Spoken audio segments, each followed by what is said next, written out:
naman po natin kung gusto mo ng pang long term na sikip para iwas prolapse, iwas rin yung urine continence. Starting price is 35K po, ma'am.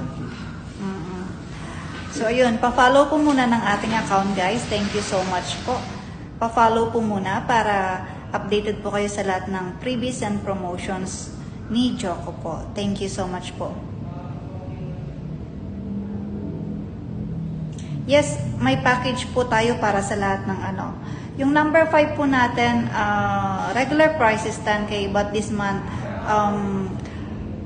20K po siya for 6 session na po. Pumping, pang-detoxify para matanggal yung amoy, hormonal imbalance, and pang-permanent hair removal na rin po siya. Okay? Okay. Good afternoon sa lahat ng 913 viewers po natin. Pa-follow po muna ng ating account, guys, para updated po kayo sa lahat ng mga promotions and freebies. Nasa dashboard po natin yung mga available services.